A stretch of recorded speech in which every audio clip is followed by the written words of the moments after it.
Come on, Rex, let's go outside. Come on, let's go outside. Let's go outside. Come on, doggy. So what is up, people? Come on, Rex, let's go. Let's go.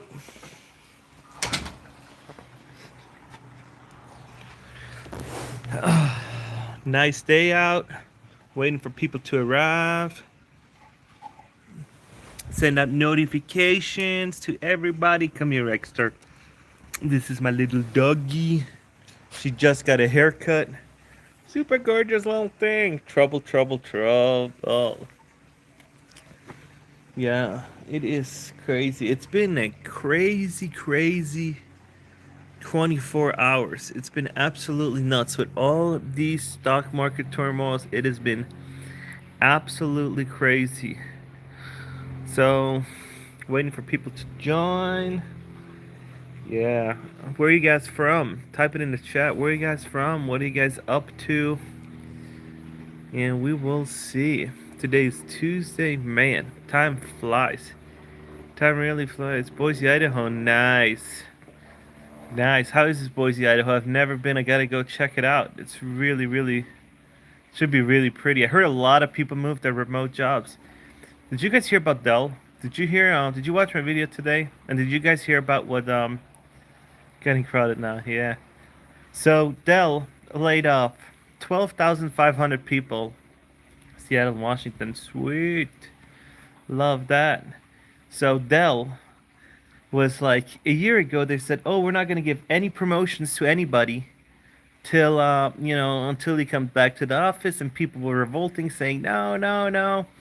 And now all of a sudden then they're like, we had enough, we're just going to lay people off.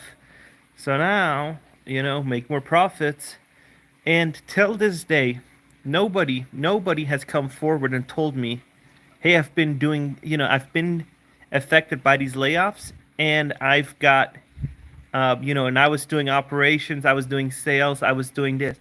Nobody, I've reached like tens of thousands of people, and nobody got told me what they were doing for these people. Nobody has been here that viewed my video that said, hey, I was working at Dell. Hey, Paul. Yeah. So I don't know. It's really interesting. We're hiring engineers in India this week. It's 6-1 calls. Yeah. Oh boy. Yeah. It's funny. So it's so funny that you're saying that, because somebody that watches my videos told me that they were so they left the United States. They were working for Airbnb remotely in India, and he got replaced by people working actually in India. So it's absolutely crazy. Yep. Let me know how that goes. 6-1 cost. So let me know how the development goes and see how that is, because it's really interesting to me when you outsource all of these companies, like when you outsource everything, how much control do you still have over your product? Bro, how's it going? Going great. How about you? So how much control do you really have over your project when you outsource? Because I have virtual assistants, like I have VAs all around the globe. Communication, and all this other stuff is just different when you hire Americans. And I just, it's brutal, like having all these people, outsource, every company's like outsource. But then, what are you going to sell the app? If you're going to sell an app or whatever you're going to do, it's crazy. Because I know, you guys heard about Amazon. They had, they call it AI, and had like 1,000 people in India watching the cameras. What's your LinkedIn name? It is Rico Eggenberger. That is RicoEggenberger. We're making teamwork Pacific time zone hours. Oh, so you guys are telling them to wake up in the middle of the night? That is brutal. That is absolutely brutal. So you guys are making them. Man, and I've seen these coding, these offices, and it is like, man, they're like all in that one office where they're all coding with desks, and yeah, making them work Pacific zone hours. Yeah. So let me ask you this. Do you think that Dell did the same thing? They found out that they don't have to hire Americans if they're on site. So they all of a sudden just outsourced and said, hey, we can hire from Colombia, South America, 12 and 1.5 hour difference. Yeah, yeah. So they're gonna start at 9 p.m. I guess, right? 9 p.m. and then they're gonna work. Just gonna start at like 10 o'clock at night and work throughout the whole night. But hey, I guess if you pay them enough, it's probably still cheaper for you to have people work nighttime. With I don't know if in India you have to pay extra if they work during nighttime. But yeah, absolutely crazy. Super cool that you're telling me this. Yeah. Because I always looked into that and I was like, it makes financial sense, but does it make sense in the long run? Like is it something that's like strategically viable in the long run? The only engineering they need to do here, boy. Yeah. Man, that's why I wear hats. Come on. That's why I'm wearing hats. This is like my hairdo and it's like super humid.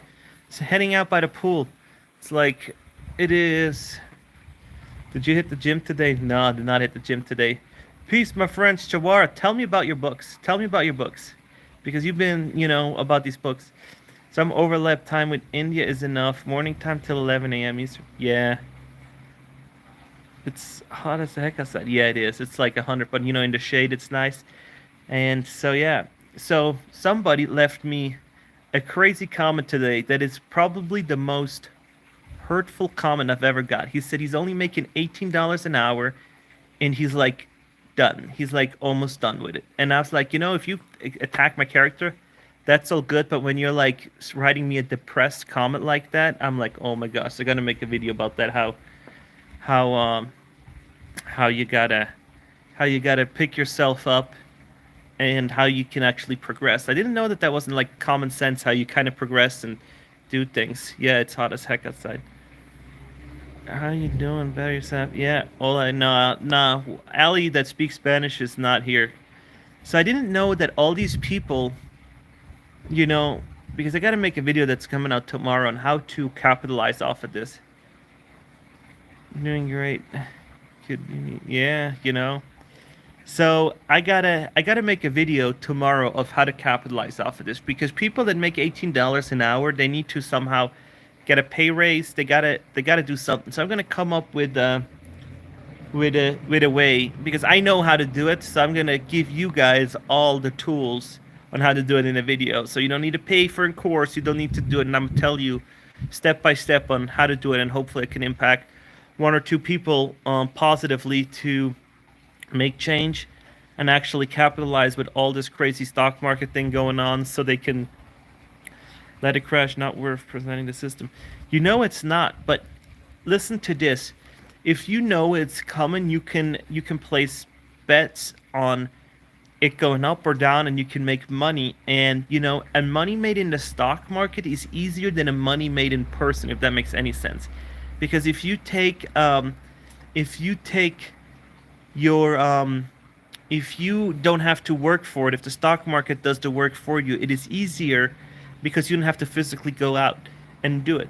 And so when you can live off of dividends and all that kind of other stuff, just like Chawara, psychology, science, sweet stuff.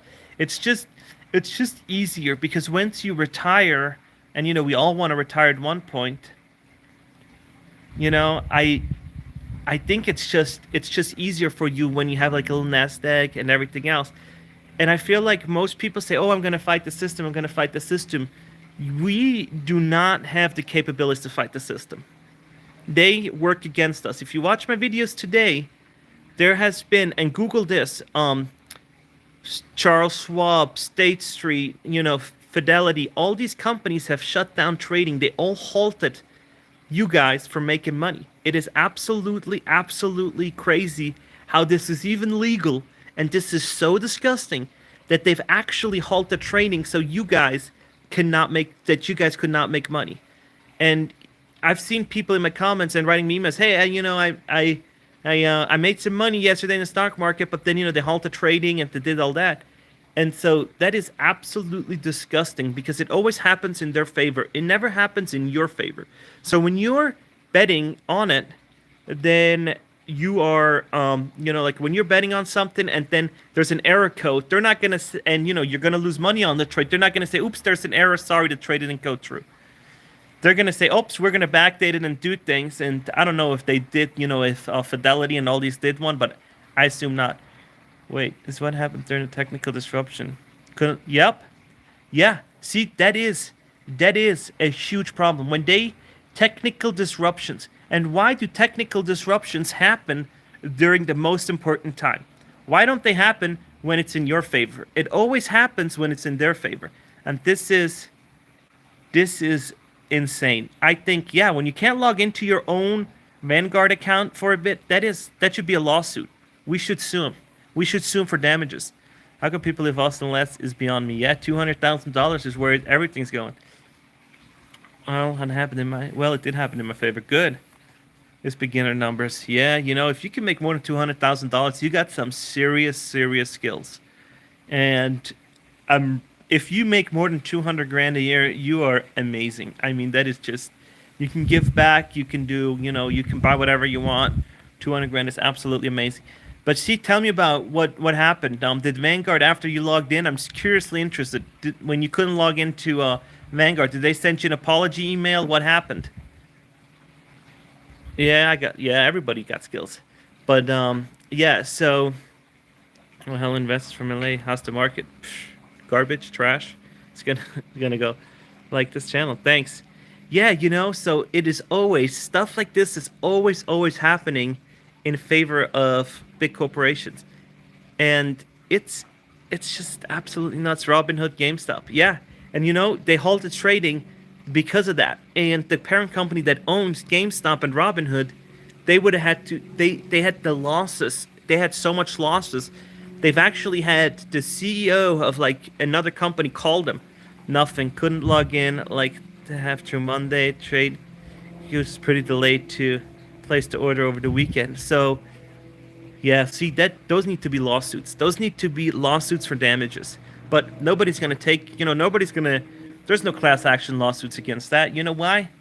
Because these other big companies, Wall Street, State Street, all these big hedge funds have way better lawyers, way more money. 2016. Lost my wallets though, so I think I've only made about 30, 40, 50,000 maybe. It's a big club and you're in it. It's a big club and you're in it. What club am I part of? I'm not part of any club.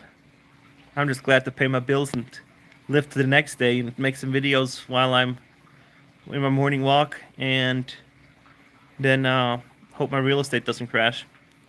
That's pretty good. If my tenants are keep paying rent, I'm good. No, I'm not in the club.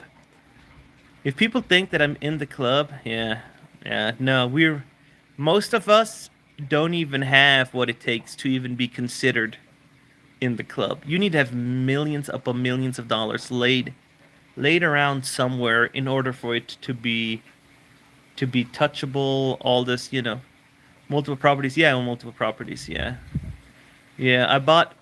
I only bought in Las Vegas. I bought like a few years ago, and I've been keep accumulating and keep buying, keep improving. So people who work hard get ahead. Yeah, part of the club. Count me in. Yeah.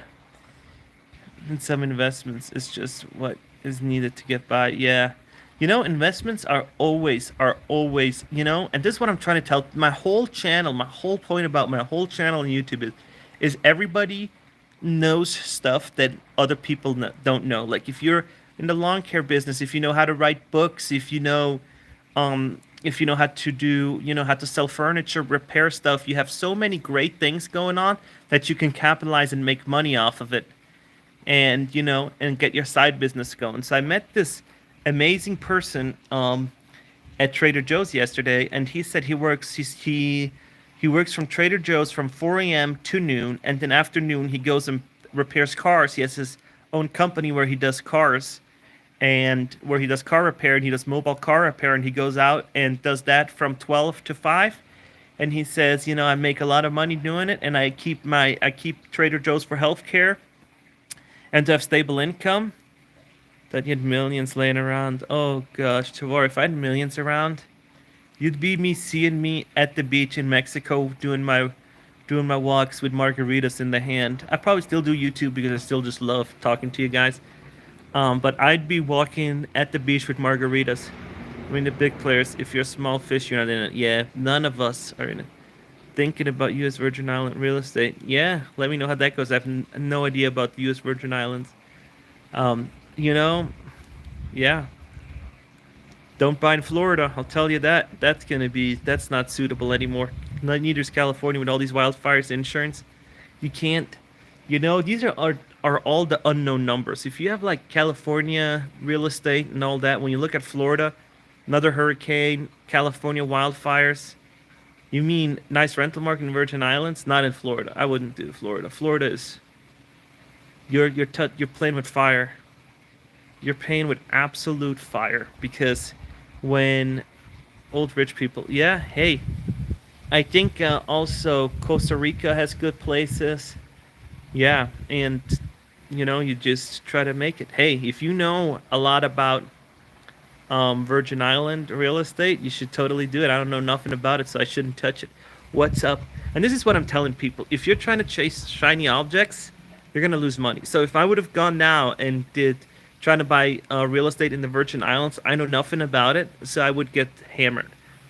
So on untouched market beyond Florida, yeah. What are you seeing for 2025? You know, I think it's gonna be. I think it's gonna be tough. It's gonna be tough finding jobs. I think people need to get a job. I think interest rate just needs to come down a little tick, so it's a healthy rate, but not like it is now because they raised it so quickly. I don't know why they left it down for so long, but then all these commercial real estate people will get hammered, hammered, hammered, hammered. So I think 2025 is going to be a good year to start buy to start buying stuff. I wouldn't buy anything right now because it's just for me it's risky. I cashed out stocks. I know married, just have two girlfriends, focused on investing. Man, you're rich, huh? Two girlfriends? Gosh. Focused on investing, yep. That is key. You gotta invest in what you know is gonna go up in value. And that's why people always say, "Oh, I gotta invest in real estate." No, you don't. You can invest in all kinds of stuff. Pokemon cards, Yu-Gi-Oh cards. You can invest in cars. You can invest in anything. Plants. You can do that. What's your career background? Oh my gosh, I had so many careers. So when I grew up in Switzerland, I did electrical engineering. Then I went into the military for a year. Then, yep, invest in yourself. So I did the military for a year. Thought I was gonna, become, do the military track. Then I was like, oh man, can't do that. The military's just no good. Then I moved to France, and then I was gonna be an insurance broker, for a French company in Switzerland. Then I was like, nah, that's not it. Went to Florida, studied psychology, and did aviation. Thought that's gonna be my career. Didn't do that. Moved to California, started investing into crypto, made some good money in crypto, and then started, had a frozen yogurt stores, and had that for a little while. Then I started buying real estate in Las Vegas. Now I buy real estate, and I fix it up, rent it out, and move on and do social media on the side. So Ali's account, is huge on social media for career development. So we help other people grow on social media. Okay, my property taxes are 6,000 a year, and house insurance is 1,800 a year. Yep, I think you live in North Carolina, Jawar, right? Don't get married. Be somewhat smart, not stupid. Investment. Yep, invest in yourself. That's the best thing you can do. Invest in skills, not in yourself. Invest in skills. That is the best. You lived in Switzerland for a kid. I did. Lots of silver bars. I like 10 silver ounces, large numbers. Hey, is crazy this year. You need to get solar. Javar, you need to get solars. But don't buy it from a company. See if you can buy them used and then have an electrician put them up. Then you use the other money, invest in U.S. Virgin Island real estate. I love it. I love it. C Corp Alpha. I love it. I'm in New Jersey. Yeah, gorgeous. We're in New Jersey. I was in Red Bank. You know Red Bank? I was there like a year ago. And Ali's sister got married in Red Bank, New Jersey. Gorgeous area. Probably one of the most beautiful states. That's why it's called the Garden State during summertime. Money goes a long way. Caribbeans. Sorry for the spelling. Nah, don't worry about it. Hey, I can't spell either, so that's all right. I'd probably spell worse than you do. Old red man. Yeah. You know, that's how you do it. You just gotta use your day job to fund your side hustle till your side hustle makes you more money. And then when your side hustle makes you more money than your day job, save up some money and then do a full leap and go full force. But you need to have that back support. You need to have that support for a daytime job. Do you think jobs will come back to the US to restart the economy to avoid the crisis? I doubt it. I doubt it. We're past beyond that. 31 years in New Jersey is sweet. I it's so funny that you guys say that because that's what I get all the time. Oh, are manufacturing jobs going to come back? And I'm keep looking at it and I'm like I'm hoping they would, but to actually see them come back because it was always like US since like the 1970s outsourcing was a huge thing. And then they're like, hey, we're going to lift other countries out of poverty. We're going to do all that outsourcing. And now it's cheaper. And since all these big US conglomerate companies are just run for profit and not for sustainability, then they're just like, we're done. And the sad part is, now everybody, when you look at how Apple did it, Apple invested in China billions of dollars in all these cities, Shangwan or all these other ones, and in all these companies. And now you can find YouTube videos about them being let go and actually Foxconn moving out of China into Asia, into India, because Chinese labor got too expensive. So now all these Chinese cities that were built around Xinjiang, I think it was, or something, that all these companies have been, supporting all these manufacturing in India now are gone. They lost a job, they fired them, and now they're all in India until India gets more expensive and they find another one. Outsourcing was code word for making huge profits when it's cheap. Yup, you got that right. And so it's not gonna. I would say it's not coming back because we're not incentivizing companies enough to come back to the United States and actually manufacture. There needs to be something like the Taiwan thing where when they're like, hey, we need to do chips manufacturing in the United States because of national security, so manufacturing would come back. Because if not, it's going to be finding the cheapest labor, and the U.S. is really good at forming trade alliances with cheap places where they can get labor, highly skilled people, for cheap. And then it's funny because when you look at them, there's a lot of Chinese people that come to the United States for schooling.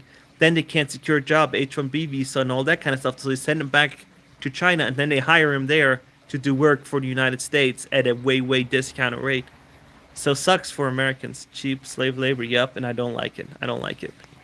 I think we should pay a fair price for things. And that's why I was so against the John Deere thing when it came out. When John Deere, the tractor company, started selling out, tractors, it's like I wouldn't. Now, if I was a farmer, I'd be like, I'm done with John Deere. I'm done. Robots would replace many jobs. Yep. Yep. It's not going to be pretty. It's really not. And it's so sad, though, because we have so many great people in the United States that need a job, and we're just, throwing them away. So then what's going to be left? Healthcare and government jobs. That's it. Healthcare and government. Then we're going to have a society like Cuba. My late father taught me how real work, yep. Where do people live who make minimum wage, and how are they renting or purchasing homes? That's the problem. That's the problem, because how is anybody going to keep living and affording all these high prices? You gotta, that's why California has, you can steal stuff up to $950, and then they have signs now. Thoughts on AI? I think AI is it's gonna be a blessing. I think for elderly people in my future, like when I'm gonna retire and I'm gonna need assistance, like I'm gonna need a lot of taken care of. I think AI is gonna be a huge winner on that front. On the front of right now of letting people go, it's gonna be horrible. I don't care. We only live once. Yep. Lots of homelessness by 2030. Yep. And it's sad because all these people, they all need jobs, and it can all be solved with jobs.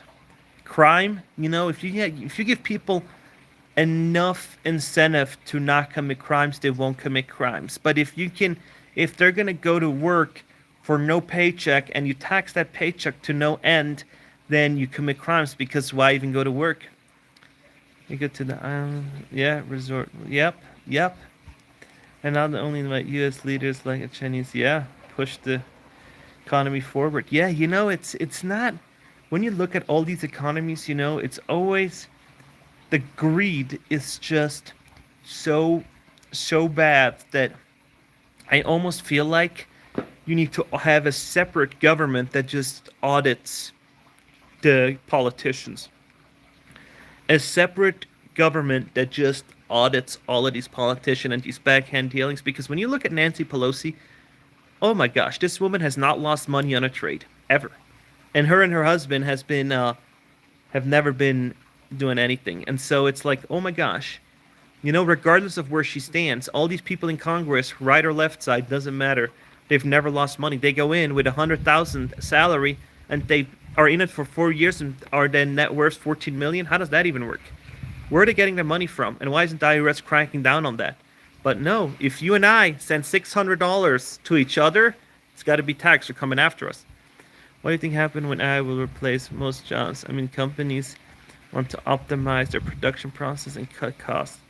But who will they sell the products? Universal basic income has to come. Universal basic income is on the horizon. Elon Musk, you can give him as much shit as you want.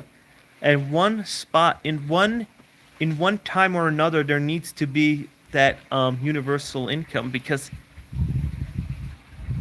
I know it's not good, but I haven't had anybody tell me how to what else, what other opportunity. Hey, GTA, yeah, thanks.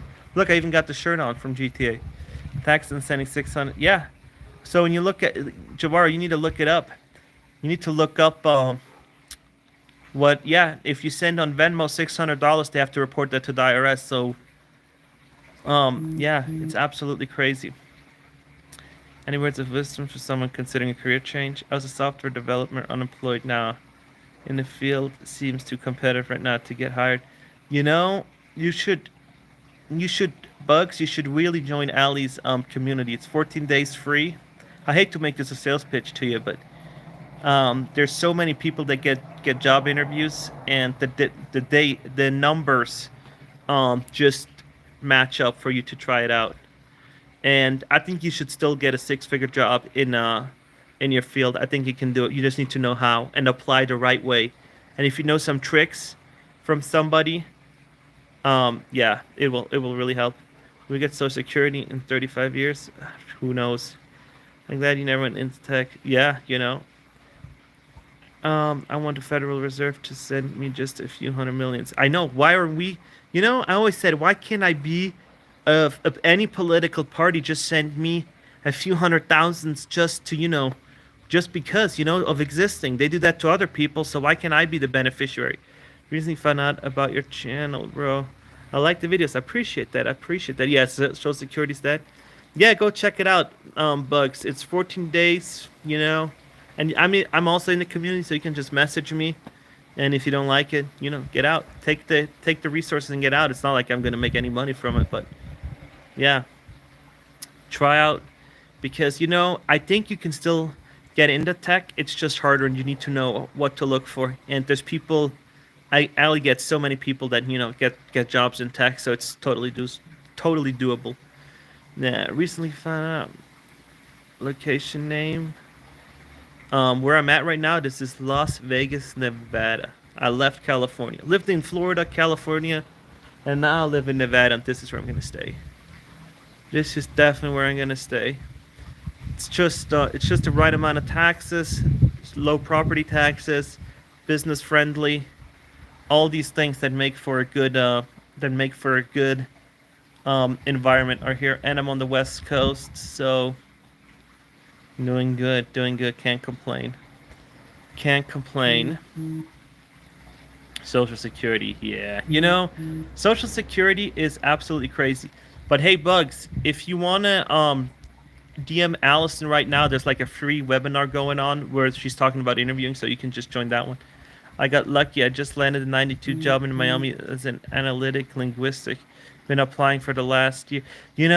Somebody told me that you can get if you're an armored driver, and get something like that, you can do protected driving for celebrities, and they'll pay you $500,000 a year. I don't know where, but I was like, man, that's. I mean, I'd move to Miami for that much money. Got a experience. I want to try Ohio. Yeah, invest in low income housing and have the government. You know, I have not seen success stories on Ohio investing in low income. I just haven't seen that. Um, grid. Yeah. Whoa. Does that require clearance? No, it doesn't. That so I had a short conversation with him, and they said no, you just need to have a license.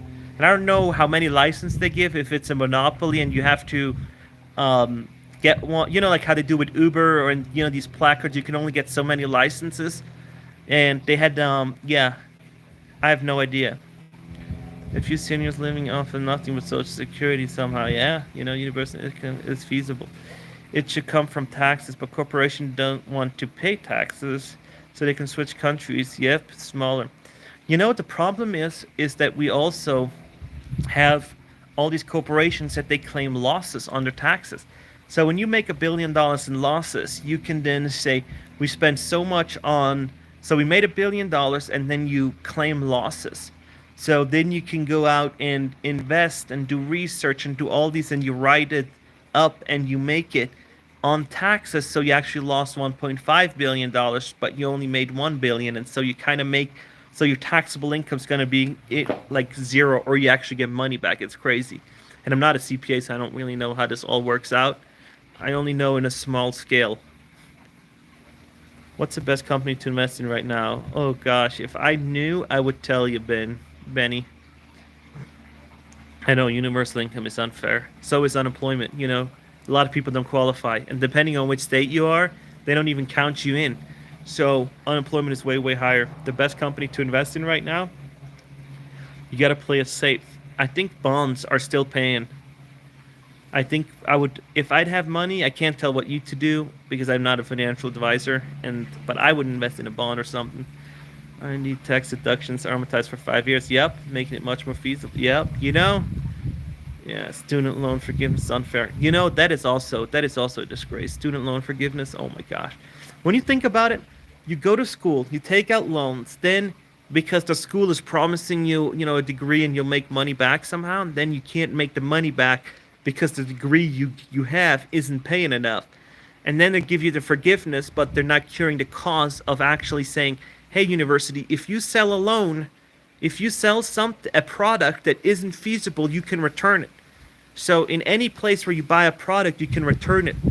And so why can't you just return your student loans and say, I'm not even making nearly as much. I don't want my bachelor anymore. Give it back to me. Give it back. I don't want to be having it. Here, take the crap back." When civil war happens, then what? I don't think civil war will happen. There's too many people um, still have a good living, and I don't think that civil war is going to happen because you can't return time. Yeah. Civil war is something nasty. Just war in general. Just war when hurting people and stuff is just nasty. You don't want to be part. You want to be dead when civil war happens because being in the military, picking up guns, doing stuff, you're gonna do things that you're gonna regret and that you're gonna have nightmares about. It's not good. Not good. Don't. Yeah. Most people can't do it. That's why that's why I'm against arming teachers at schools. Teachers teachers should be focused on teaching, not on doing guns. And stressfully, and when it's under pressure, they'll shoot the kids instead of the person that comes. Just yeah. Very few people would return their degree.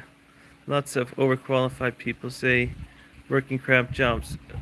Looking for the job that doesn't exist, and then yeah, sunken cost.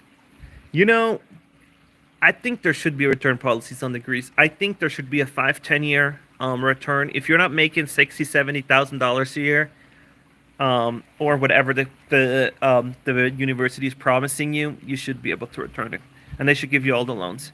That would actually incentivize the college to actually give you resources that actually help, rather than just building building bigger buildings, right? Building bigger buildings, yeah, and having libraries named after some random freaking people. Yes, best guess who will be the next president? I could not tell you. If the market's gonna keep continuing downwards, I think Donald Trump has a shot. If the market can stabilize and Harris can, stop, and the meme will stop with the coconut trees, I think we're gonna be good. Government Death Star RFK dude eats bears. Yeah, that's also a disgrace. They didn't have, Democrats didn't really have any what debates, and then all of a sudden, they dropped out. You look like a European. That's because I am a European. Swiss. Not technically European, but Swiss made. Yeah, most teachers aren't exactly the brightest. They do 18 years of public school, leave 4 years, big, yeah, school. Yep, it's teachers, no real world experience, no guns. See, that's the thing. So I did counterintelligence for the Swiss Air Force, right? And so the buddy of mine, we got trained, with guns, right? We had the SIG 550, we did all that, and it is stressful when you're under real pressure, and people don't get that. People think, oh, I can have a gun right now, and I can do, things with, all this kind of things, but once the real pressure starts, it's going to be really difficult for people to handle it. So when your life's on the line, it's a lot different. And you saw that with the Parkland shooter, when the police officer was like, I'm not going to run inside. That guy has ARs. I'm not going to run inside, and just sat in the car. It's like, yeah. And then you expect a teacher, when they shoot with the eyes closed. Nah. No. Why Americans don't study in Europe? It's cheaper. I studied medicine in Romania for $4,000 a year. Yep. Recognized internationally. Love it. Love it. Yeah. Hey, if you could, that's what I said. I would actually move to another country and get a degree somewhere else and just, increase my market value. No wonder you're anti-gun. No, I'm not anti-gun. Not at all. I have a semi-automatic shotgun at the house. I love guns. I love guns. I think everybody should have them. I just don't think that you should arm the wrong people with it.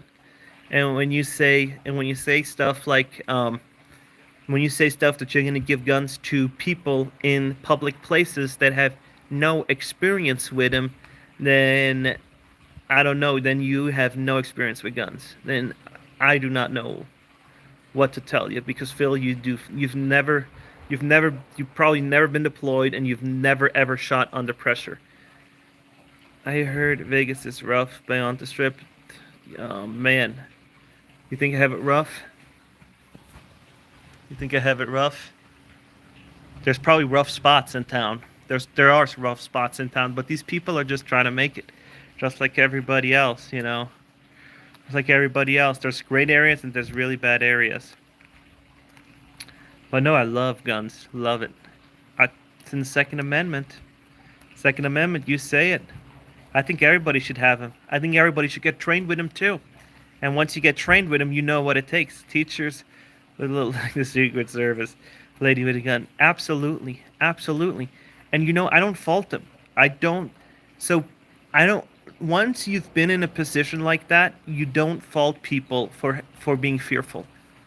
You think now that everything that you're gonna do in your head, it sounds great. I'm gonna be like John Wick, but you're not, because death is real and pain is real too. Yeah, DEI was a mistake. Yep. Teachers can't figure out how to use smartboard for the classroom. Yeah. Doubt proper gun uses. And see, that's the thing. And, I think people should. I think, if you want to use the Second Amendment, I think you should. I love guns. Switzerland has fully automatic guns. So I had a fully automatic rifle under my bed in Switzerland for the whole time I was there, and nothing was ever an issue. So yeah, but yeah, DEI, diversity, equity, and inclusion, was a huge mistake. People were people thought that it was a good idea. And the idea is always, the idea sounds always great, but then implementing it. And what did these people do? So Microsoft laid off diversity, equity, and inclusion team. What did that team do? Did that team go out and say, we need somebody from this race and from this gender so we can keep the norms up, and we didn't care about the resumes and the qualified person? I think it should all be who's qualified. I think qualification over gender and race. I think if you can be the smartest person for the job, you should get the job and you should get paid the most amount of money, regardless of where you come from or what you do. Then you move. And, if your location doesn't have good jobs, you should move. That's why states should compete with each other. My wife has an education degree. She's now homeschooling our boy. Good. I love that. She just couldn't work with yeah, yep. You know, hey, if you do homeschool, good for you. You know, you know, a huge problem that I see with all these people is that they think they're going to school to get raised, and the school teacher isn't there to raise them; he's there to teach him. Meritocracy, yeah, over DEI, yep. And it's hard to figure that out because then you have in and then the interesting thing comes about DEI is culture, right? Because in some cultures, software development and other things are way more are they're like in their culture. That's what they want to do. That's what they're good at. And then you have one minded, like, a team that's just one race and one ethnicity because that's just in their culture, that's what they've been taught that you need to do from a young age on. Their parents did it, their grandparents did it, and so then they do it, and it's just what they do. And here in America, we're like, oh, we got to give everybody a chance. We should give the best person a shot at it to further the country, to further products, to further development, to do all that. But it's brutal. It's brutal out there. But hey, yeah, we get a rate cut in September. We will. I think we're gonna get one. And depending on how the stock market's gonna do in the next few weeks, we might get an emergency meeting. I'm glad we didn't grow up being handed, yeah, participation trophies and yeah, yeah. I think I grew up right. So I was born in 1992, and I think that was like right the sweet spot. Because now I went to sushi the other day, and I saw one one like 5-year-old with three iPads. I mean, I was like three different shows watching at the same time, and I was like, man, how many iPads does one little guy use? I don't know what was going on or what they were watching, but I see one of these iPads here, here, and here, and the parents were eating, and he had three of them. And I don't know if they all were communicating with each other with the iPads or what was going on, but yeah, I can only make assumptions because I don't know. Is Gen Alpha screwed? I don't know. What do you think? And what do you think? What do you think? Gen Alpha? I think everybody. I think boomers are having a freaking hard time retiring. Get us kitchen, toilet, on three iPads. Yeah. Yeah, I know. Why do you need three of them? I didn't have none of them. This Gen Z is definitely waking up. I think COVID told them COVID and these layoffs. So I watched this one video that this person, I think I shared in one of my videos, got laid off 3 times. Got laid off 3 times. It's absolutely crazy. Got laid off 3 times in like 2 years, and every time they outsourced the team. They closed their department down and they outsourced. And she's like, I'm not gonna be loyal to you. If somebody comes along and gives me $100 more, I'm out, and I'm gonna tell them you got to pay me $200 more, or I'm out with this new company. It's like, yep. She's like, I'm never gonna stop. I'm never gonna stop job searching. I'm in a habit now where I work in a job search, and even if I have a job that's doing this, I'm gonna keep job searching. And if I see something coming up, I'll take the next job offer. And it's like, she's like, I'm not gonna stay 2 years. Are you kidding me? 1 year max, and then I'm gone because you guys treated me like shit. Got fired 3 times. And they always told her, no, no, we're not gonna outsource. We're not gonna outsource. And then she got fired. And it's always on a Friday afternoon at 4 o'clock. Hey, can you come to this meeting? HR's in the meeting, and then she's like, not this again. Yep, we sold this company. I have been to the Sphere. Have you been to the Sphere? Is it cool? Oh gosh, I saw postcards of Earth, and they built a special camera for it, a 32K camera, and it is absolutely amazing, and it's worth every penny. So spend a little bit more money so you can sit in the middle, and it is worth every penny of that Sphere. It is so cool. You see You see the world how you've never seen it before, and it is so cool. So totally worth going. Totally worth going. 100%. If you're here, you should totally go. Yeah, side hustle, side hustle. That's what I'm telling people. You gotta do it. And it's in Switzerland to make your own company costs 20 grand to start like an LLC. Here, nothing. And you just gotta. I'm gonna make a video about that tomorrow on step by step. The only thing that I tell people before doing a side hustle is get sales experience. You 100% need sales experience. Because when you're going to do a side hustle that requires sales, you need to know how to present yourself and how to close and follow up. And you cannot be scared of asking follow up and asking why they didn't buy. And telling people, hey, you should do this or should do that.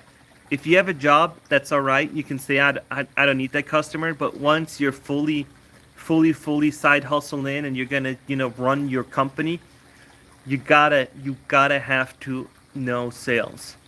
I think instead of learning trigonometry in school, in college, and all that kind of stuff, they should teach you sales. It's a way better skill to learn how to sell than any trigonometry and any garbage history or anything else like that.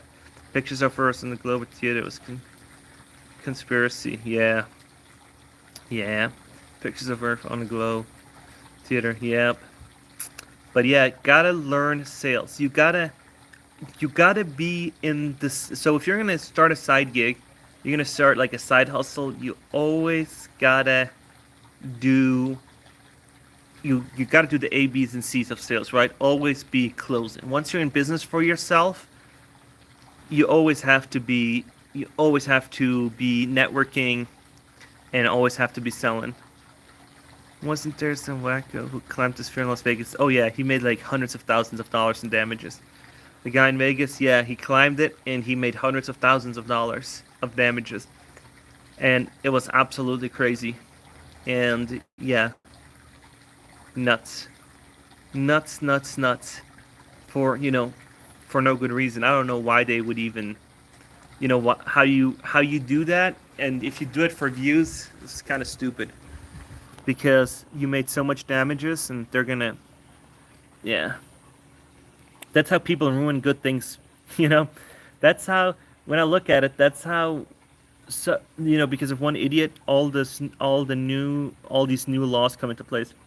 And a sales word, revenue generator, was he an influencer? I don't know. That I don't know. But there's, what did he influence?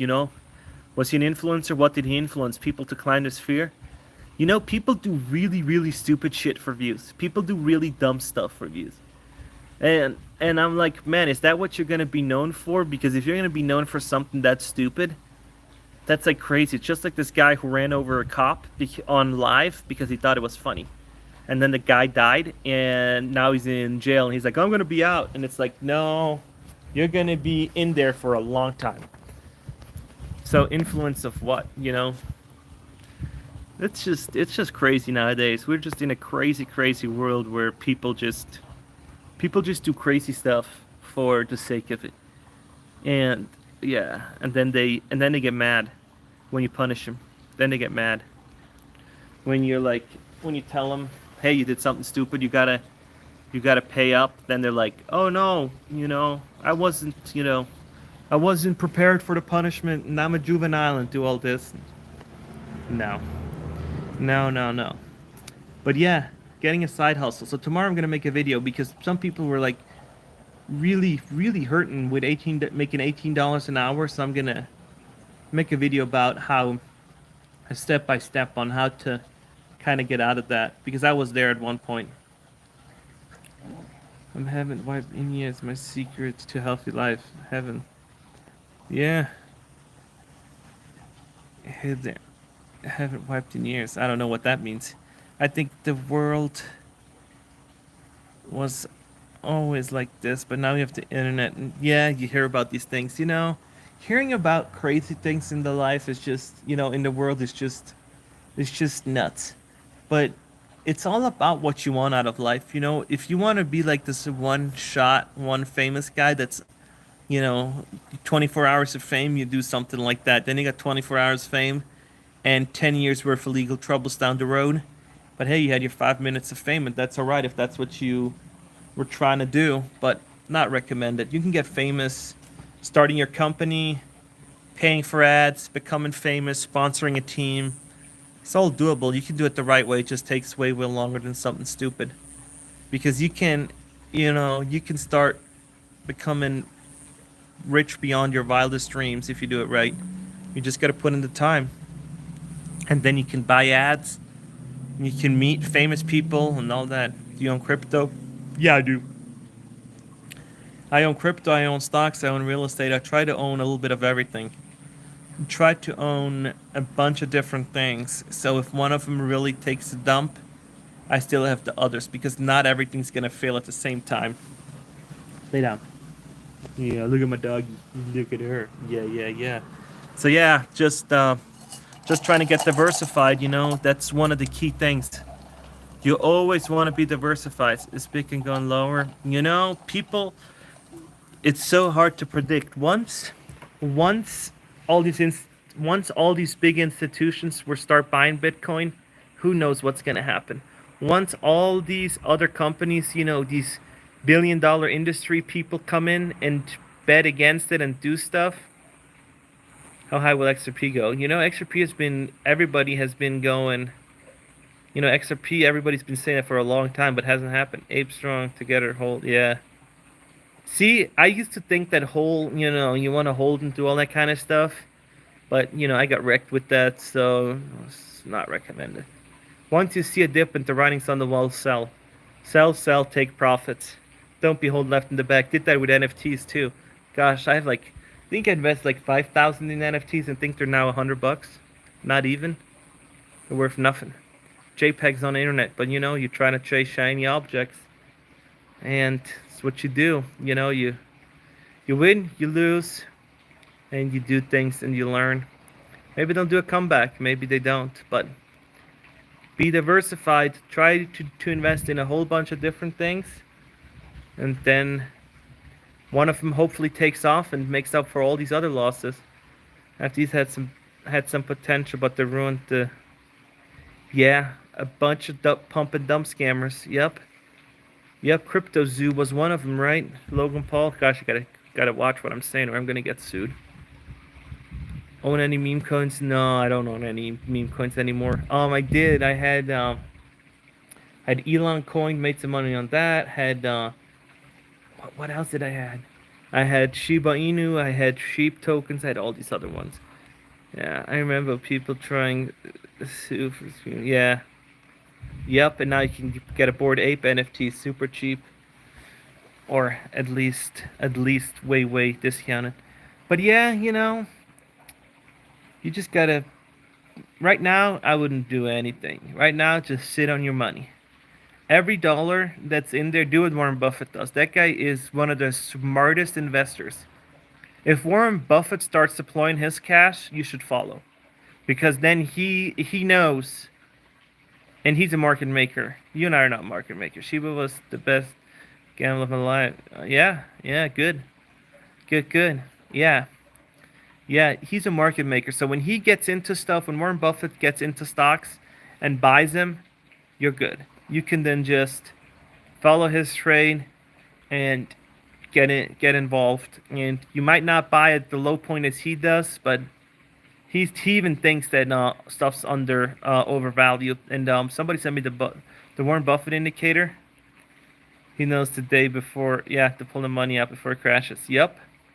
And he's smart. But if you have a rally to the top, and you look at it, and I've tried to make that clear in my last video that like when you bought and then you sell it, you don't have to sell up here. Even if it comes back down here and you made a profit, you don't need to make like Warren Buffett, like maximize.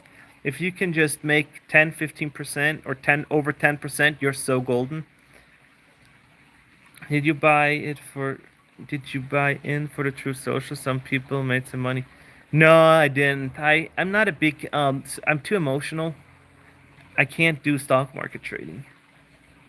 Yeah, besides Pelosi, yeah. Nancy Pelosi is probably next to Warren. If Nancy Pelosi had Warren Buffett's war chest of money, she'd be the richest person in the world. She would own everything. But it's her husband doing it, right? That's what she says. But I don't think that woman has ever lost money on trades. I lost a lot of money on different trades. So I'm not that much into the stocks anymore. I tried to, but I gave it all to a financial advisor at Fidelity. Her percentages are better than Warren's. Oh yeah, huge. She I don't know how she does it. Listens to the meetings and then texts her husband, "Hey, we need to buy this," and then he goes out and buys it, and then something comes out and just rallies. Yeah, I know her percentage. There's this website where you can go and see what she does, but once I think she has 30 days to say what she did, and she does it on like exactly the 29th day. So it's too late then. It already dipped or it already shot up and did all that. But yeah, people know, in these circles, and this one's like, man, I should run for office. I should run for office. I would give you guys my tips.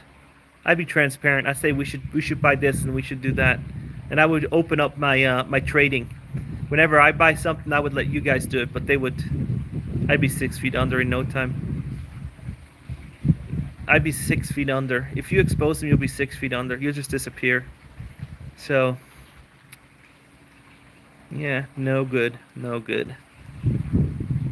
It's brutal times now, especially now when everything is just so volatile.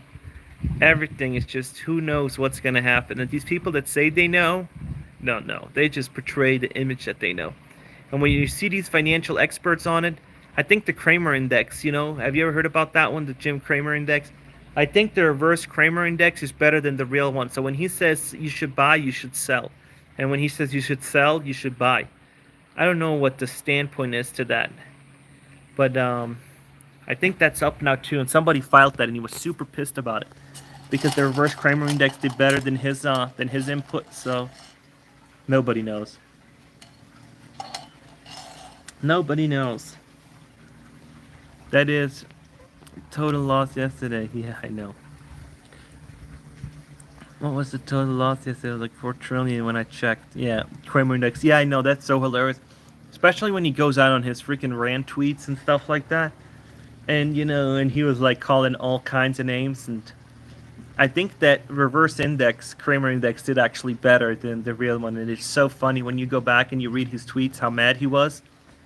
And it's so funny when you have a reverse index. Yeah. Yeah, when stuff like that happens, I just laugh because you're a public figure, you're on the news, people are going to make memes from you, but when your stock predictions, the inverse one is better than your real thing, it's like, okay. So let me go check. Let me go inside and check to see what the reverse index of the Kramer is, what it's up to date, because I think it's up. I think it's up an ungodly amount. Let's see. Let me see what the computer says here on my what let's see what the Kramer index is. Kramer reverse index. Kramer index. How much is it up? Inverse chamber shuttered. What is that one? Inverse funny attempt capitalize on it. Did they shut it down? Let's see. Let's see what happened. Long Jim Cramer ETF closes at inflow. I can't find it, bro. It's too much research for me to do while I'm on a live, but I'm gonna look it up. I'm gonna look it up and see how much if it's still around, if that index from Jim Cramer is still around, and see how much that is up or how much that is down. So I'm looking for a poll. I should do another poll, and let me know what kind of poll I should do, and see what kind of interesting questions I should ask people, because the last one did pretty well. Yeah. What do you think about buying agricultural land? I think that's one of probably the best moves you can make. I think agricultural land from like a perspective of farming, I think that's so. when you look at who's buying the most amount of land, farm agricultural land, is Bill Gates.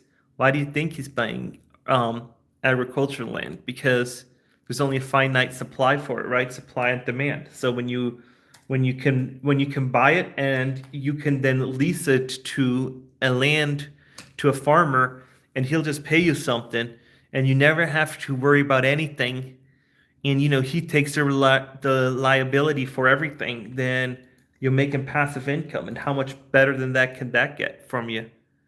So I think that's a pretty good move if you can buy the right one and you can find somebody to actually to buy it from you, or to farm it. So my last poll I did was, is the stock market let me see here, is the stock market volatility going to continue? 91% of you guys said yes. So now I'm going to ask you guys coming up here if it's going to be better after the election. Is the stock market going to be better after election? Is it going to mellow out? Because I don't think it's going to mellow out. I think it's going to be, because all these asset prices are so inflated. So it's going to be really, really interesting to see if all these inflated prices. Yeah, Powell's horrible. I agree. I don't even know if Powell calls the shots, to be honest. You know, he's not doing his role. I think, once you get into these high roles, there's red tape, red tape, red tape. Wouldn't surprise me that he needs a majority vote. Want to vote against him? Yeah, I don't know if him and all his people need to vote in a room and then they say yes, no. Who has the final say on all this stuff? We think it's him. He might have absolutely no power. He might be just a puppet behind the podium that somebody can blame him on. It's almost like Fauci, you know. Just they call him up and they say, "Yeah, all red flags." Yeah, of course he is. Yeah, I don't. I always wonder who's really the one that calls the shots. Who's the one that's gonna say if it's gonna go up or come down, and who's gonna call the emergency meetings? And when you hear on Fox Business, sometimes I watch that, and they say, "Who's who can call? Who's going to be the end of the day the decision maker?" Then they say, "Oh, it's a big table with a bunch of seats." I can't say more than that. So what does that mean? What does that even mean? That there's a bunch of people with a bunch of seats. So does everybody have a say? I want to say. True, even people are saying, yeah, yeah, yeah. So who knows? Who really knows? It's like nobody knows exactly what, who's gonna at the end of the day gonna, they might say on paper, yeah, but then there's internal memos and they need to approve yes, no, do things. So who knows at the end of the day who's really gonna say yes or no? It might be the intern, it might be the last word, the person at the some random person at. I like how things going good when business are not saying the truth. One problem with that is that a lot of people think that, they watch the news, they say, oh, there were so many jobs created. Then they go backtrack it and say, oh, we actually didn't create that much. Let me, give it a little haircut. And then they're saying, hey, let's just, let's cut, we need to cut those numbers, another 20-30%. And no news agency is going to go back and say, haha, we reported it falsely. We're going to, even I, like, when I said that, oh, they made so many, they created so many jobs, I should have made a video that says, haha, that's actually false. They just reported it. And so, yeah. Actually, every Treasury Secretary and Fed Chairman have been, yeah, economists. They have zero understanding about their decision. Yeah.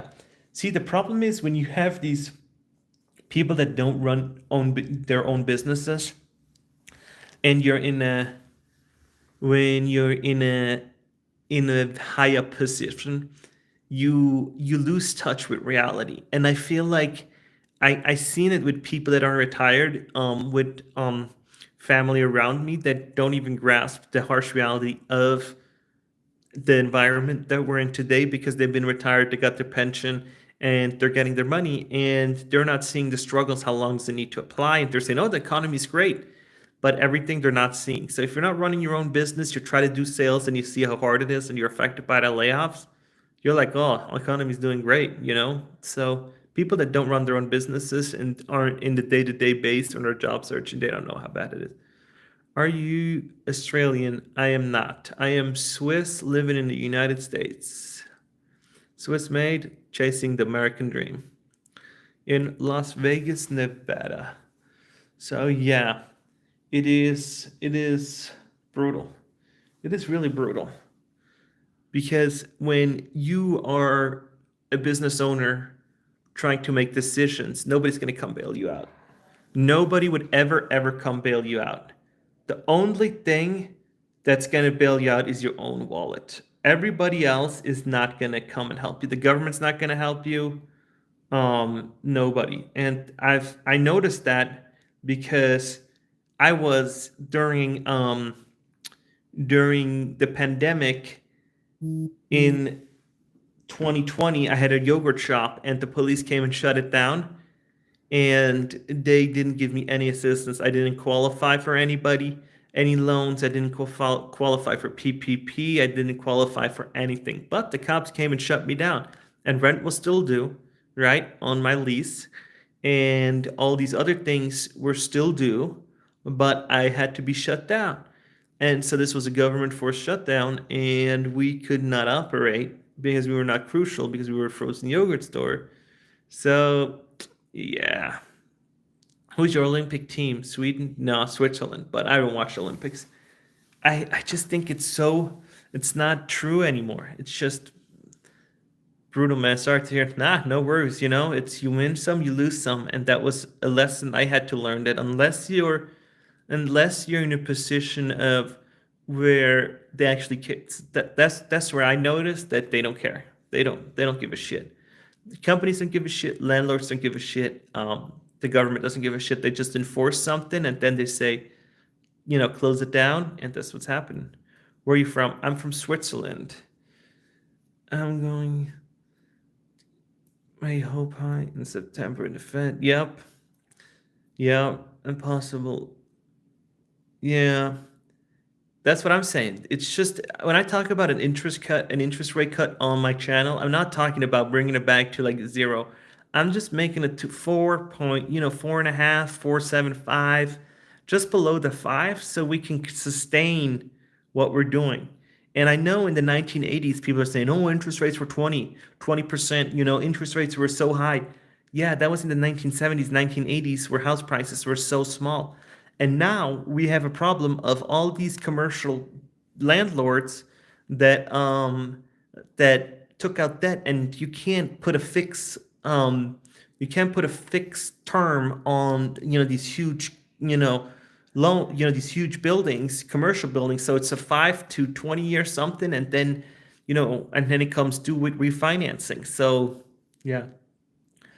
How much taxation in Switzerland? Well, Switzerland has a progressive taxation. So when you're not making any, you don't have to pay any taxes, but you also wouldn't get anything back. But when you start making money, it goes up exponentially. So I think this tax bracket starts at 3%, and I think it caps up at like let me look it up. Swiss tax calculator. So if you're making $60,000 a year in Switzerland, it is way you don't have to pay that much taxes. But if you're making a lot more, then you have to put away some money. So I got a calculator right here.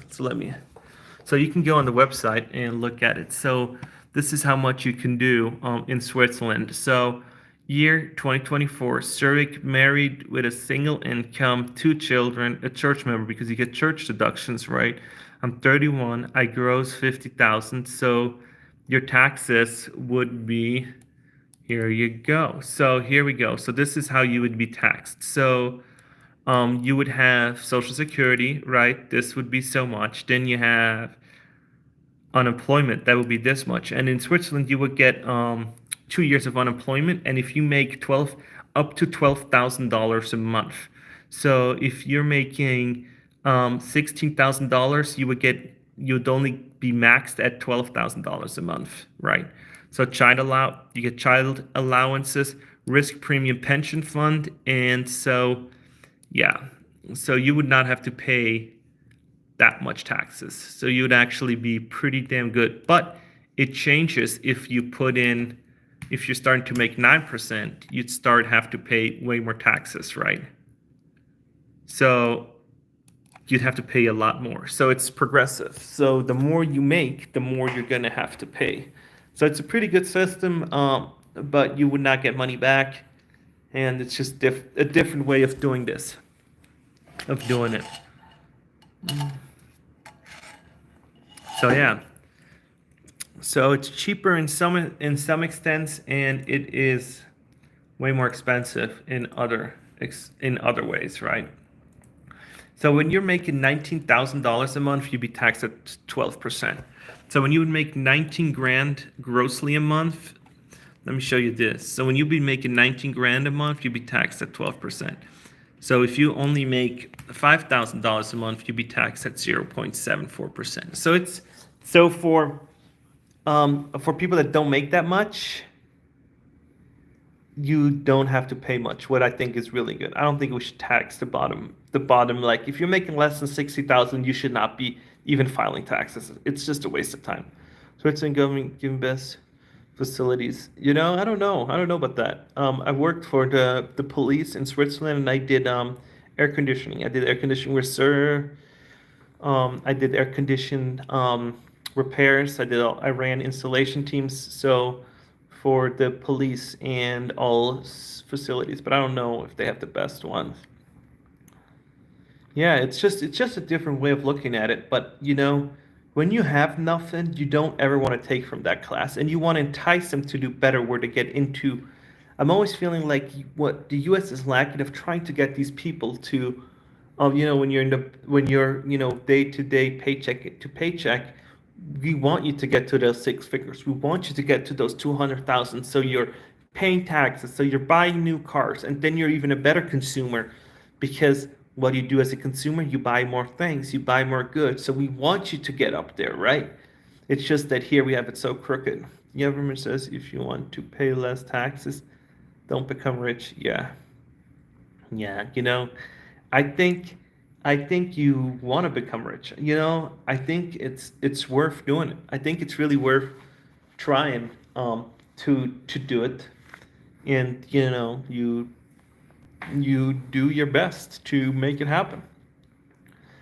And we here in the United States have so funny laws when it comes to hey, insider trading for Congress people, $500 fine. But when I send anybody $600, oh, there's gonna be reported to the IRS. So it's so like we're focusing on the wrong things. And I did a video the other day where this news girl said that they're auditing smaller companies and poor, like middle class people at a way higher rate because they don't have the lawyers. I thought the IRS should, go after these huge, huge billionaires because you have so much funding. Stop going after my tax return that's, oh, you got $2,000 more, or my neighbor who filed, who might have done something with their taxes and got 3,000 back, or, somebody else that, that was super poor and got 8 grand back. Those are no numbers. If you look at, millionaires, billionaires, you need to go after these people, but they don't do that. Higher people don't even pay taxes. Yeah, that's why you need to go after them and say, hey, this is not a tax deduction. This is also not a tax deduction. Why would this be a deduction? And you go audit them and you do this, but they have good lawyers and they have good legal advice. So it's way harder. But when you find something, when they come after me and I say, oh, your taxes, you got a few $1,000s back, then, they're coming after you for maybe $500-600 and they spend a month doing it. Or they could spend 2 years going after somebody super wealthy, and they say, hi, you did a tax claim, a fraudulent one for 3 million, and and then all of a sudden that IRS agent or that team made $3 million back, right? I think a tax system should be scraped in general. Yeah, federal. Yeah, that's what I'm saying. Yeah, federal. But see, the thing is with the state taxes is it makes state compete with each other, right? And that's why there's competitive advantages between states. And when different states have are more competitive between each other, it makes for great for business growth. It makes so people can move around. And tomorrow in my video, I got this one comment that one person is super sad because they're only making $18 an hour, and it's like, hey, do not use your family as an excuse to move. Because whenever I say, why don't you move? Move to a state, move to the Bay Area where you can make so much more money and get into tech or do something. Then they're like, oh, I have family here. Then I need to tell them, well, then ask your family to pay you to pitch in for your bills. If they're not pitching in for your bills, it's time to say hasta la vista, and I'll be back. And I need to make some money. And you then pack your bags. It's exactly what I did. I had family in Orlando, left and moved to the West Coast to gain new experience, to do things differently, and to learn and become, who I am today. And this wouldn't happen if you don't take a risk. And when people say, "Oh my gosh, I can't move because of family," unless you're bound by court order, and you have kids that need support and all that, you should just try it. You should just try moving and see what happens. The worst thing is you come back and then you say, "Hey, I failed and I need to come back." And I think a lot of people are scared of that, and so they don't do it. But I would, try it. Try it, Start applying for jobs in the Bay Area, because you can become, NVIDIA. 75% of all NVIDIA employees are millionaires now. So you can work there for 5 years, become a millionaire, move back, and you're better than ever, and you worked for NVIDIA, so it's like, oh my gosh. So I know it's competitive now, always was, but you work up towards it. You don't have to move out there and go directly with them. Work for a staffing agency that, puts you into one of these companies, and then move up and, work at it, And I know it's like, it's not, Bay Area isn't the greatest place of all places to live, but it's definitely a start. You start there, you move up, you do things, and you then, start your own business, and you become wealthy enough where you can give your side hustle, a full shot, and you move back and become, the number one lawnmower care guy from your industry, or with tech, right? You can run your company on tech, and you can come and do things differently because you got that Silicon Valley background, and you use that tech, that knowledge that you gained, to take over an industry, in Florida, in Massachusetts, in Idaho. And you just, you can always go back, and then, you're like, hey, I made money now. I know how things run in the Bay Area, so I can do it. In our country, if we make $1 million, we get extra, more taxes, What's your country, though? If we make $1 million, then give extra. So what's your country? So it's like, I think there's still opportunities. I think there's tremendous opportunities everywhere.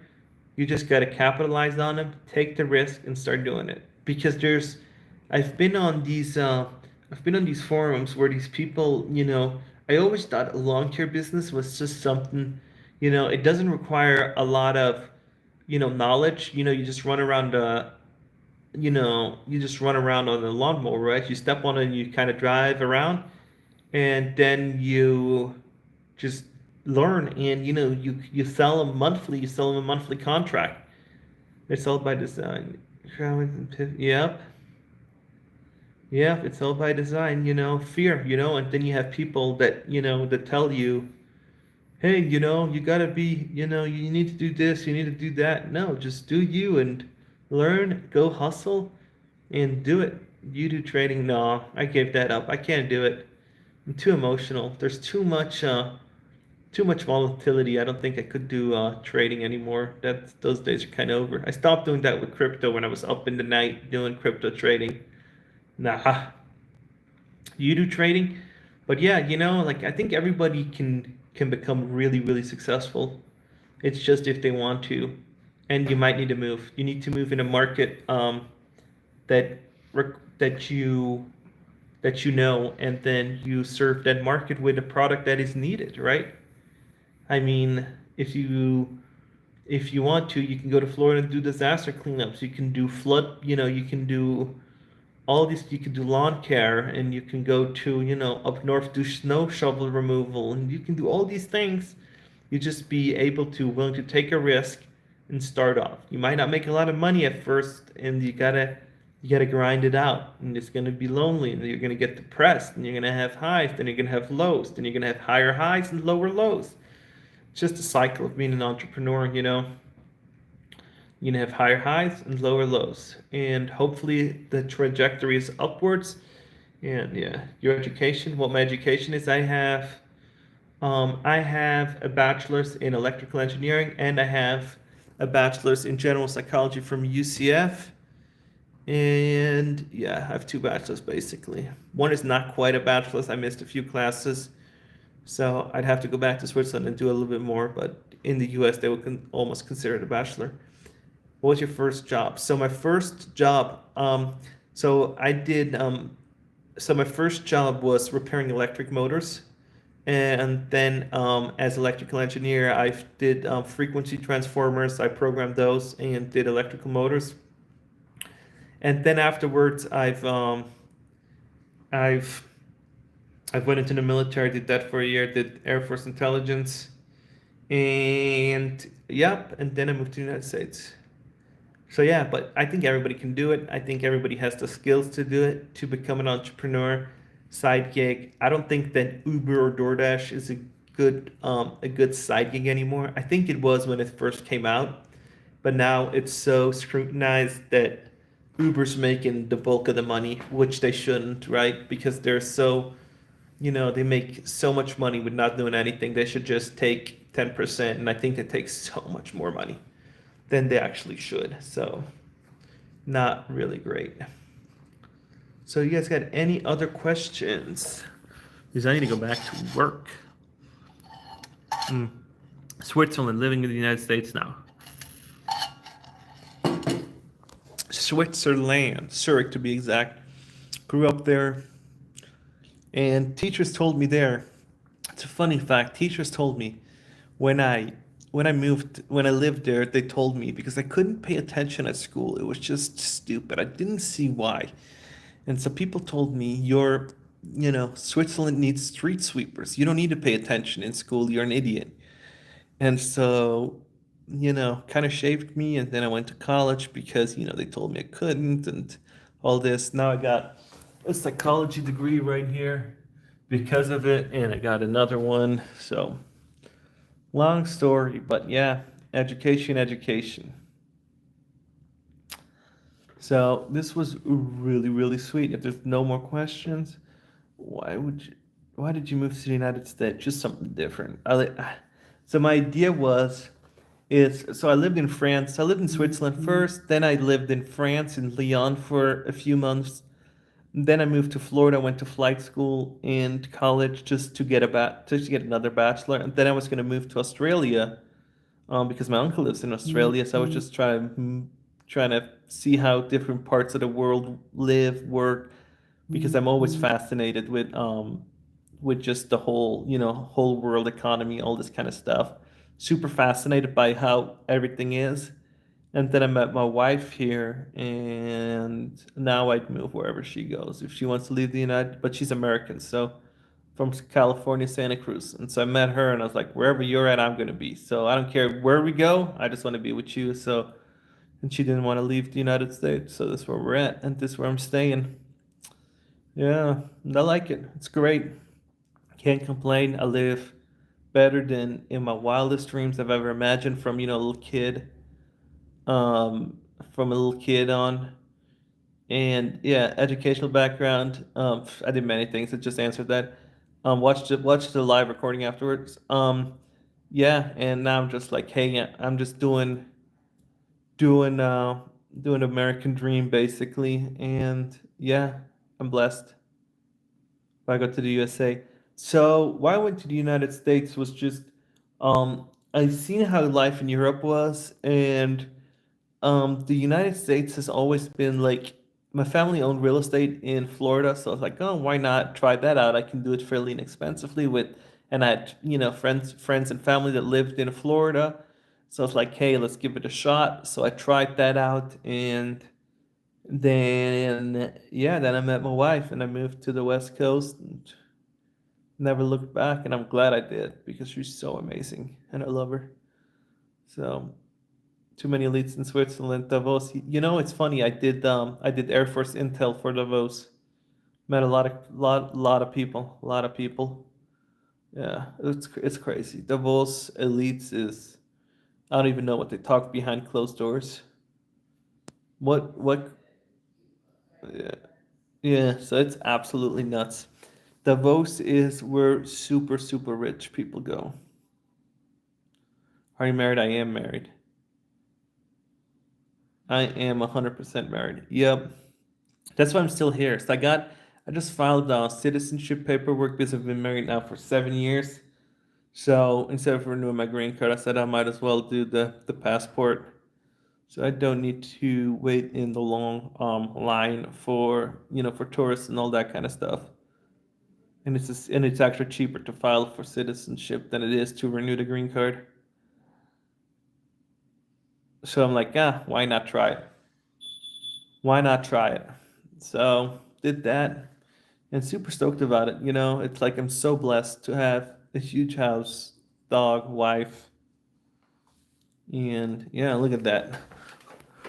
Look at that, Rexy. Rexy. Yeah, yeah. Multi poodle. Yeah, yeah. So super blessed, and I always encourage people when people tell me, should I move? I say do it because you get a different perspective. Use companies adopting AI. Do you see companies? Of course, they're trying whatever companies can save on AI, they're gonna do. It's just if they can replace you with AI tomorrow, they're gonna do it. And you've probably seen my videos about Flippy, right? Flippy the robot. So when you look at Flippy the robot, I'm gonna share it to you right now. So this is an AI that basically does frying, and it basically can do. It does hamburgers. It does chicken wings. It does basically everything, and it's called Flippy. Look it up, and it's taken over. It's taken over the fast food industry because it's that one robot costs $3 an hour, and it's replacing two people working full time, and that robot doesn't call out and works 24/7. So minimum wage in California is $20 now. So two people, that's 40 plus, you got to pay health benefits and all that other stuff. So it's probably about $60 an hour for these two people. This robot does it for a $60,000 investment or $103 an hour. So let me know what you think about it, but sure makes financial sense if I don't the company to do it. And they manage it, they maintain it, they do all that kind of stuff. And if there's an issue, it will always just you can always just put somebody on the fryer again and just do it. So it's coming, it's just a slower progress.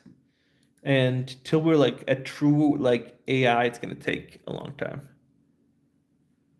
But not many companies are that rich to do so right. They give you loans. Brian, the good thing about being in the United States is it's just a 4-digit social security number away and you can get whatever you want. You make payments, buddy, just like cars. And that robot is just like an expensive car, just it makes you money. Thanks seems to be this recession's a lot different than anything else. That's what I've been looking at. In 2008, the recession was differently, but now it's the AI thing with people being laid off, people. And I think a lot of executives actually figured out that, oh, our teams can work remotely just as good as in-house, so let's outsource. So, yeah, brutal, brutal, brutal. Well, I've been alive now for no turning back. No turning back. I don't think we can turn back because turning back is just how are we going to turn back? Removing AI from the equation when companies are making instead of paying 60 $70. Hello. Where people are paying 60 $70 and then an hour going down to 3 with an investment of 100,000. I don't think so. I have heard you have to be multimillionaire to attend citizenship in Switzerland. In the US, you just need to get over the southern border of Mexico. No, it's Switzerland. You just need to marry. You just need to get married, and you can do it too. Yeah, the southern border of Mexico. Yeah, I've seen videos on jet skis now that people just drop them off over jet skis. What do you do? I'm self-employed. I am self-employed, not even entrepreneurship. I wouldn't even call it that. I'm self-employed. Yeah, no, it's brutal. It's brutal. Well, I've been on live for 1.5 hours. Folks, I love you guys. Please like, subscribe, watch my videos, shoot me an email. It's in the about section of my page. In real estate. I do real estate, I do social media marketing, and I do a little bit of YouTube, but that's just my hobby. How to start up what? How do you do a startup? Well, you fund it yourself first, you get a minimal viable product, and then you see if you can raise capital. And if you can't do that, you just start off small and you work on it nighttime, and you then try to get it to market, and you do sales calls and you try to get people to buy. But I'm doing a new Muma, sir. You need to watch my video that's coming out tomorrow. I have a step-by-step guide on how to achieve all that. I'm gonna make a video on exactly that. So you guys stay tuned. I have good stuff coming for you guys. I really appreciate you guys. Oh gosh, okay, here we go. Where do you real estate stuff? Where do you do your real estate stuff? I do it all in Las Vegas. It's not worth doing it cross country because property management company will notice that they get backdoor deals and with other companies, so they'll take skim something off the top, make some money, and you're gonna be losing. So never trust your property manager. So I do it all in Las Vegas where I can drive and see it. If I can't drive to it and I can't see it in person, then it's not good. And other people that do it are lucky. And if you have issues with it and you can't really see it and it's a plane ride away, you're gonna have people scamming you for telling you that this is not how you do it. You need this, you need that, even though you don't. But if you don't see it, you can't touch it. You have to know all the loopholes in property dealings. No, you don't really have to do a whole lot. Nowadays it is all done with third parties. You can just go to Zillow, list your property, and it will help you list your property for rent. And if you have good tenants, you hopefully don't need to do that. Keep up the good work, Paul. I really appreciate you guys. I know people, whenever I stop talk, whenever there's like no question, I'm thinking about stopping, then you guys always bring up really good questions. So no, you can just go to Zillow, and I'm not getting paid by any of this, so you can just go to Zillow, list your property, and it will vet their social security, their employment. It can do all that, and you have no involvement with that. And if they don't pay, then you evict them, and you want to do fair market rate. You want to be a fair landlord. You want to be a good person and still make some money. You don't need to get rich from it and jack up the rents like insane amount, but you want to be fair and do all that. What's the highest you made? What's the highest you made in real estate? That's really hard to say because unless you sell, right now on one of my properties, I'm only making a profit of about $1,100. After the mortgage is paid and all that. But money isn't made with rent. Money's made with when you buy and sell, and I don't sell. I always buy and hold. So I'm not really a seller. I just buy and hold and improve. That's it. So I can't tell you. The book value fluctuates. So when you look at, oh, I have $1 million in equity, that's not how I look at it because that equity I don't touch. So it doesn't really matter to me how much. If the property goes down to half of what I bought it for, that's fine. If I still get, my rent paid for, my mortgage paid for, and a profit, and then I'm good. And I just keep it as is. Yeah, so I can't say what, because I don't sell my real estate, so I couldn't tell you. Probably a few 100,000 if I sold one of them. I could make probably multiple six figures. Almost if I sold everything, I'd probably have over 1 million. But you gotta have the right buyer, and it's not is it the right time to sell? I don't know, but I'm not in the selling, so probably over 1 million plus, but doesn't matter because I'm not selling. So that is not really interesting. So I hope this helped you guys out. If there's no more thing, I really gotta get going now. So I love you guys. Watch my videos. Okay, what's the last one? What's the highest value property you sold to now? I haven't sold the highest that the only property that I sold was my primary residence out of California. Bought it for 500 and I sold it for over eight. So, and I had like 60, 80,000 in improvements in it, so made some good money. So the takeaway was, I think net value increase was like 250 after everything. So for 2 years worth of living, made 125,000 per property, not per year in gross, and all the other ones I haven't sold. And that was only because I didn't want to be in California anymore. But no other one has sold, so I'm not going to sell any other ones. So I'm only buying. So really appreciate it. I am out, you guys. I appreciate it, and I'll see you in the next one. Like and subscribe.